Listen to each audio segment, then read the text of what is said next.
Hey guys, it's Spacey Sims, and we are back with more Mystic Destinies, and we are on the last part of show's epilogue. So this is the last chapter. What the future holds. It isn't long before we finally reach the Celestial Garden. Sho lands lightly with me in his arms.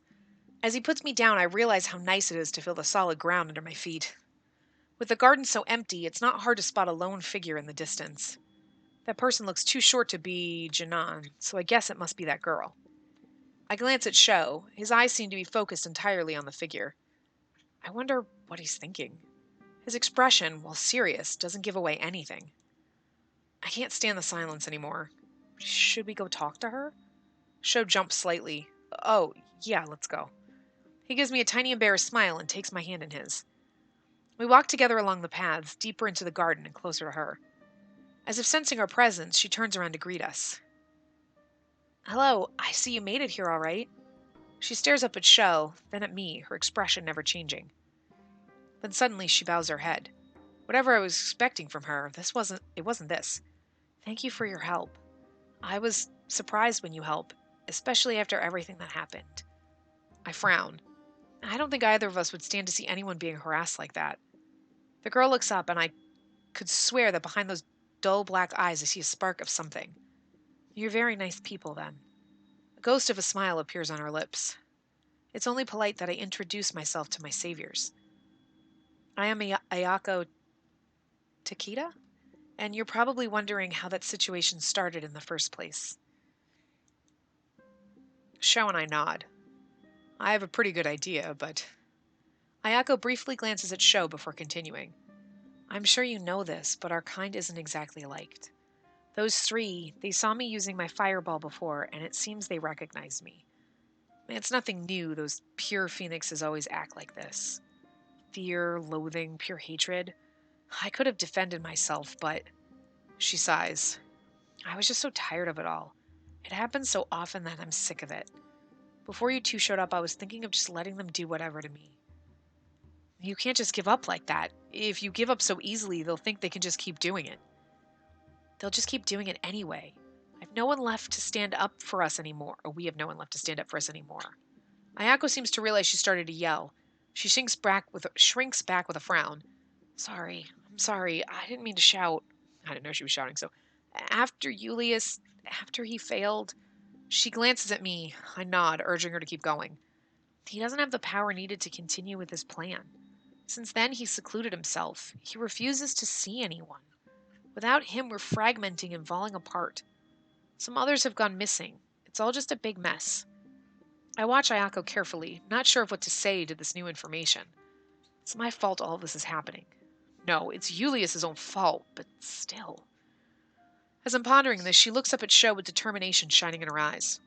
Mr. Hattori, maybe you could talk to him for us. Or at least do something, since you're clearly very strong. Her black eyes settle on me. Or Miss Fujimoto. I'm sorry, Miss Sparkles the Unicorn. Maybe you will help us. I know that Julius and I don't deserve anything from either of you, but won't you at least do it for the other Dark Phoenixes? And even Mr. Hattori himself? What Julius and I have gone through, I don't want any other Dark Phoenixes to ever have to experience such things. Memories of what Julius revealed about his past immediately come to the forefront of my mind. Looking at this tiny girl before us, I finally realize how dark her hair and eyes truly are. I wonder just how many times did she die? Not knowing what to say, I look to Sho instead. He doesn't immediately respond. For a while, he just looks very thoughtful instead. Ayako smiles, perhaps sensing that Sho is extremely conflicted about the situation. I'll leave you now. Thank you again for helping me, and for listening to me, even when you didn't have to. She moves to leave, then stops. Ayako stands in front of me, looking up at me with unreadable eyes. I'm really sorry for what I did to you, to both of you. And she pulls something out of her pocket and holds it out to me. I gasp at the sight of something I thought I'd lost forever. Is that... Ayako nods. I carefully take it from her hands. It's your charm. I'm sorry I took it. I understand it's very important to you. I thank you for returning it to me. She gives me another little nod and walks away. Her footsteps barely make any sound on the paved path, and before long, Ayako disappears from view entirely. Sho watches the horizon quietly and then turns to me and gives me a little smile. Follow me. Let's go sit down somewhere. He gently takes my hand and leads me toward the temple. We sit down by the celestial pool, and once again I find myself admiring its ethereal beauty. Sho doesn't speak, and for a while neither do I. I know that at times, Sho needs some time before he actually says what's on his mind. But as the seconds fade away, I become far too aware of the silence. Sho, do you want to talk? Yeah, there's something I've wanted to talk to you about for a while now. What is it? Do you remember what Yulia said after I came back to life? About how I'd be hated? Yeah, I don't think I'll ever forget any of it. Suddenly, it's all so different. You saw what the other phoenixes think of me now. Me and my kind. Sho sighs. When I went to visit my family, it was weird. They seemed interested in me suddenly. No, that's not right exactly. Maybe more interested in what I am now. It was so weird to get that kind of attention from them. It's almost like they weren't my parents anymore. More like scientists looking at a fascinating subject. Maybe I was just imagining it. I mean, maybe it just stuck out more because every other phoenix had been treating me like I'm some sort of freak.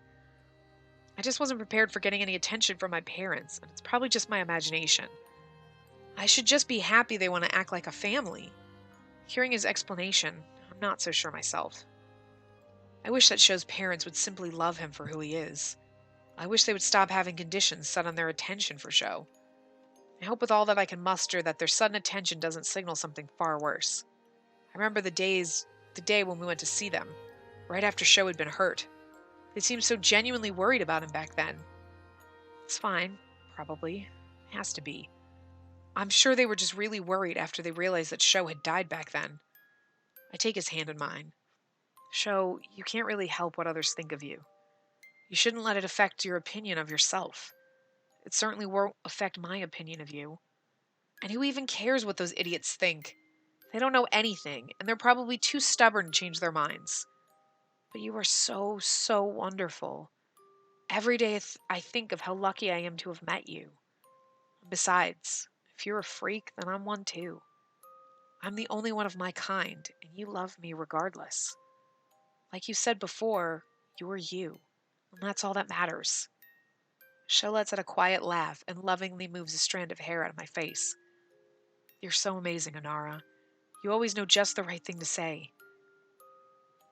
I just say the truth, though, that's all. Whoopsie.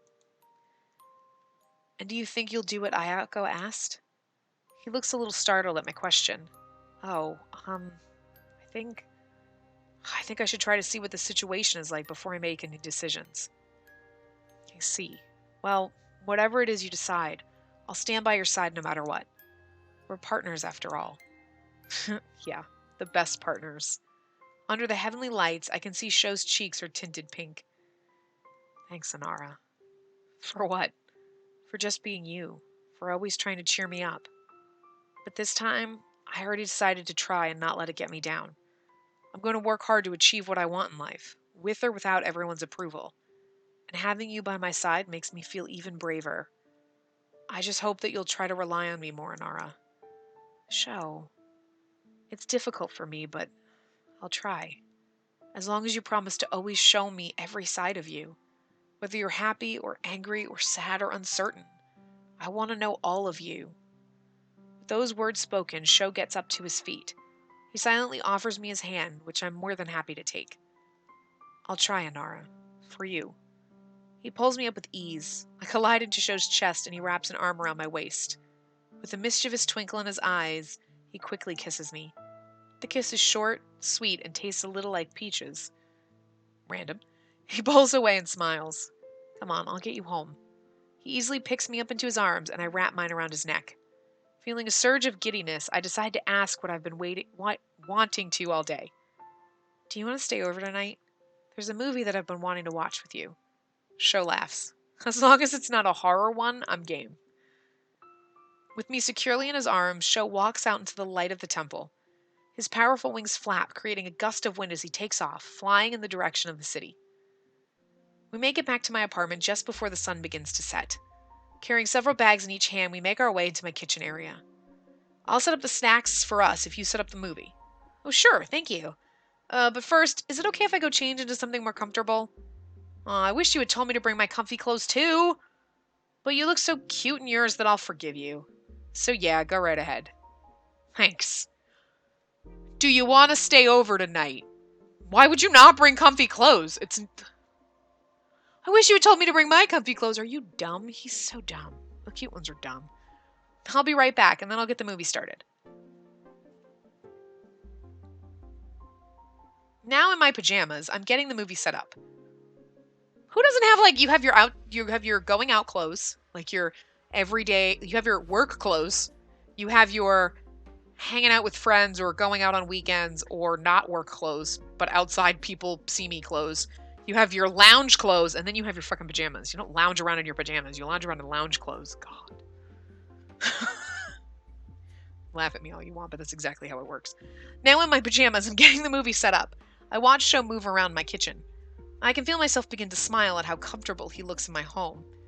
It almost feels like we're living together. It's nice. Sho brings out the snacks and then goes into my bedroom to grab a blanket while I finish. I think you'll really like this one, actually. I'm sure you've heard of it. It's called The Camaraderie of the Circlet from the Master of the Circlet series.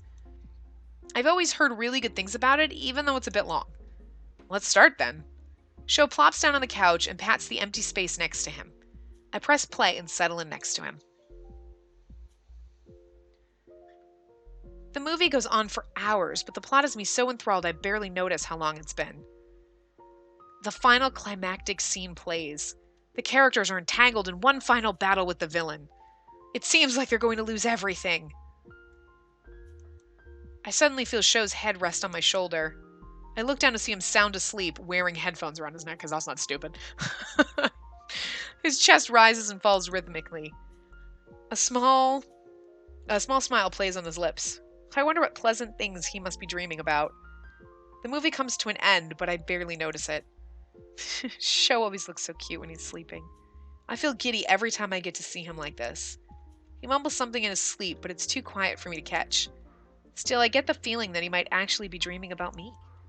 But with a very warm Sho cuddled up to me under the blanket, I start to feel very sleepy. I snuggle up closer to him. I could stay like this forever, I think. Nothing else matters as long as I get to come back to Sho's kindness and comfort. The warmth of his body and the steady beat of his heart soothes me. I think we could get through anything as long as we have each other.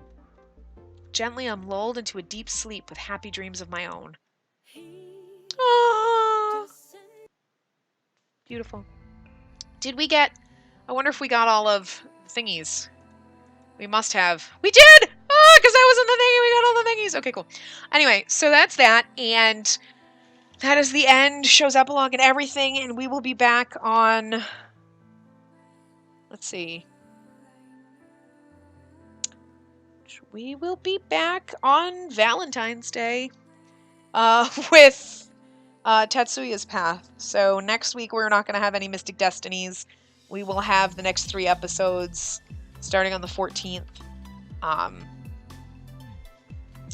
Then we will have Shinji's in the beginning, or the end of, the beginning of March. Well, the end of February, beginning of March. And then hopefully at that point, I'm hoping that Takumi's comes out in the next month or so, but then, we'll see. But yeah, we'll be back on Valentine's Day to start with Tetsuya's. So yeah, we'll be back in 2 weeks anyway.